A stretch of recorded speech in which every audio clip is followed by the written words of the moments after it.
बताइए किस लड़के को शौक नहीं होगा कि हम पढ़ाई करें, अपने माँ बाप का नाम रोशन करें, अपने मोहल्ले समाज का नाम रोशन करें।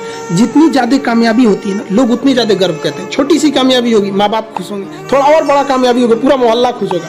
बहुत बड़ा कामयाबी होगा, पूरी राज्य खुश होते हैं लोग। अरे हमारे यहाँ के हैं ये, जैसे अब मान के चलिए किसी का तो अब्दुल कलाम, जिस जगह के वहाँ के लोग गर्व से कहते हैं हमारे यहाँ से अब्दुल कलाम है, कहते हैं कि नहीं। समय और समझदारी दोनों बड़े अलग अलग चीज है, दोनों एक साथ नहीं होते हैं। जब समय रहता है तो समझदारी नहीं रहती है, जब समझदारी आती है तो समय निकल जाता है। शिक्षक यही काम करता है कि समय रहते आप में एक समझदारी विकसित कर देता है और आपको यह हुनर सिखाता है कि आप दुनिया को करके दिखाइए, क्योंकि दुनिया सुनना नहीं देखना पसंद करती है कि आपने क्या किया।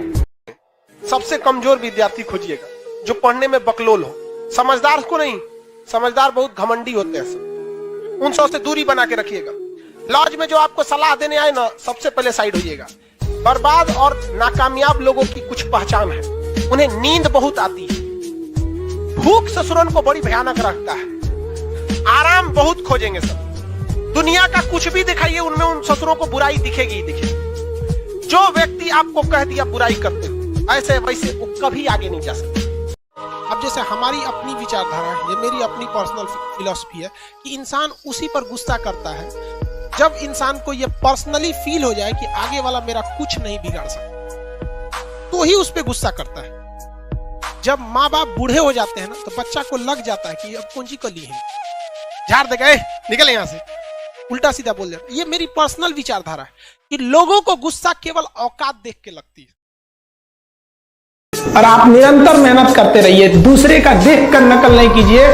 सीढ़ियां उन्हें मुबारक हो जिन्हें छत तक जाना है। आपकी मंजिल आसमान है, रास्ता आपको खुद बनाना है। अपनी मंजिल को भुलाकर जिया तो क्या जिया है, दम तुझमें तो उसे पाकर दिखा। लिख दो खून से अपनी कामयाबी की कहानी और बोल उस किस्मत को, है दम तो मिटा के। जब हम जन्म लेते हैं तो जन्म से ही हमारी जीभ रहती है और मरने तक हमारे साथ जीभ रहती है, क्योंकि वो बहुत ही नरम रहती है, उसे गुस्सा वो बहुत हार्ड नहीं होती है। लेकिन जन्म लेने के बाद दांत आता है और दांत काफी कड़ा होता है और मरने से पहले ही दांत चला जाता है। यानी अगर आप नरम रहेंगे तो काफी लंबे समय तक रहेंगे और जहां हार्ड होंगे आप वहीं आपका पतन चालू हो जाएगा। लड़कियों को भी कहते हैं कि भाई ऐसा लड़का को मत वैल्यू दो जो बात की कमाई पे तुमको घुमा रहा है, और लड़कों भी कहते हैं जागो, अगर बहुत शौक है ना गर्लफ्रेंड बनाने का तो अपने पैर पे खड़े हो जाओ। जिस दिन पैर पर खड़े होगे ना, उस दिन समझ में आएगा ये सब चीजें फालतू चीजें होती है। कई लड़के बेचारे का दिल टूट जाता है, उनका शरीर एम्बुलेंस की तरह हो गया है, घायल दिल लेके घूम रहे हैं। अरे फालतू ये सब चीजें। जीवन में किसी के लिए आंसू मत बहाइएगा, वो आपके आंसुओं के काबिल नहीं होगा, और जो आपके आंसुओं के काबिल होगा वो कभी आपको रोने नहीं देगा।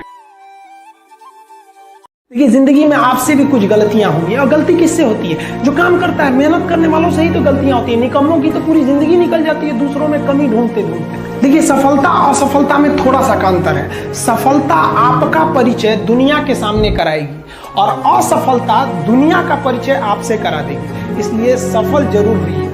देखिए 97% लोग जो है ना, वो थक के किसी काम को छोड़ देते हैं और जिंदगी भर उन 3% लोगों के लिए काम करने लगते हैं जो कभी भी हार नहीं मानते। मेहनत बता देता है कि परिणाम कैसे मिले। देखिए अगर एक डॉक्टर ये सोचने लगे ना कि हम डॉक्टर हैं, तो फिर मरीज का अच्छा से इलाज नहीं कर पाएगा। अगर डॉक्टर ये सोचे ना कि हम भी मरीज हैं और ये सोच के वो इंजेक्शन लगाए कि हम अपने को लगा रहे हैं, तो फिर उस मरीज को बड़ा कम दर्द होगा। तो टीचर जब ये सोच के पढ़ाने लगेगा ना कि हम टीचर हैं, तो फिर स्टूडेंट को समझने में दिक्कत आ जाएगा। तो टीचर को ये सोचना चाहिए ना कि हम भी एज एक स्टूडेंट की तरह ही हैं और एकदम मिनिमम भाषा, मतलब एकदम नॉर्मल भाषा में उसे समझा सके। तो इसलिए आदमी को खोजते रहता है किस भाषा को वो समझ सकता है, इसलिए आदमी उस भाषा में बताता है।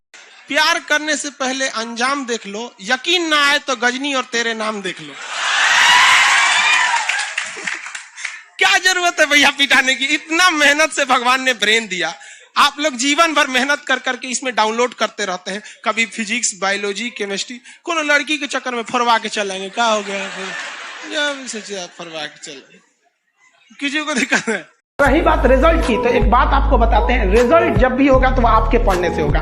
कोई भी वैकेंसी में आप देखेंगे बहुत से ऐसे लड़के होते हैं ना जो बहुत पढ़ते हैं लेकिन रिजल्ट नहीं होता है, और कुछ कम पढ़ के रिजल्ट हो जाते हैं। रीजन क्या? आप कितना पढ़ते हैं ये मायने ही नहीं रखता है। मायने ये रखता है कि आपने क्या पढ़ा है, क्या जो चाहिए वो पढ़ा है कि नहीं। अब क्या है कि मान लीजिए हम तो भाई साहब पीएचडी कर रहे हैं, हम उठा के पोथा पथरी आपको पीएचडी वाला दे देंगे तो आप तो कहेंगे वाह रे भाई साहब, खान साहब मास्टर तो बड़ी बुद्धिमान हो यहाँ पे। तो भाई आप तो फ्रस्ट्रेट हो जाएंगे आपको तो लगेगा कि नहीं हमने जानकारी बहुत दे दिया है, तो भाई पीएचडी का चीज पीएचडी के लिए है, आपका कंपटीशन का अलग चीज हो जाता है। एक लेवल रखना है ना, आपके कंपटीशन के एग्जाम में पीएचडी वाली चीजें नहीं पूछी जाएंगी। वो अगर आपको काबिल बनना है ना, बाज की तरह उड़ना है, तो बार बार बोलते हैं इन तितलियों का साथ छोड़ दीजिए। कृष्ण भगवान का भी एक उम्र था जब गोपियों के पीछे घूम रहे थे। एक उम्र आया, भाड़ में गई गोपियां, मारा देखे महाभारत करा के रख दिया। कृष्ण भगवान भगवान तब तक नहीं कहलाए जब तक उन्होंने गोपियों का साथ नहीं छोड़ा, तब तक वो केवल कन्हैया कहलाते थे। भगवान तभी कहलाए जब उन्होंने लड़कियों का साथ छोड़ा। तो अब तक केवल आप विद्यार्थी कहलाएंगे जब तक कि लड़की या गर्लफ्रेंड के साथ रहेंगे। जिस दिन इनका साथ छोड़ेंगे ना, उस दिन दुनिया आपको देखेगी। अगर आपको काबिल बनना है ना, बाज की तरह उड़ना है, तो बार बार बोलते हैं इन तितलियों का साथ छोड़ दीजिए। क्योंकि 10 साल बाद लोग आपसे मिलेंगे ना, तो पूछेंगे तुम्हारी हैसियत क्या है, तुम कितना कमाते हो। ये नहीं पूछेंगे तुम्हारी गर्लफ्रेंड थी कि नहीं थी। यहाँ समझ में आ गया, ये सब टेम्परेरी चीज होते हैं। सभी सब हटाइए ये सब चीजों को। जिस दिन आपको जिस दिन रियलिटी समझ में आएगी ना, उस दिन कोई बोल, हम आपको क्या बोले। आज जिनको आप सब कुछ खोकर पाने की तमन्ना रखते हैं, एक वक्त आएगा जब वो मुफ्त में मिलेंगे तो आपको मंजूर नहीं होगा। ये सब चीजें फालतू होती है, लेकिन अभी उम्र की गलती होती है। उम्र के बाद सब सुधर जाते हैं। कृष्ण भगवान का भी एक उम्र था जब गोपियों के पीछे घूम रहे थे। एक उम्र आया, भाड़ में गई गोपियां, मारा देखे महाभारत करा के रख दिया।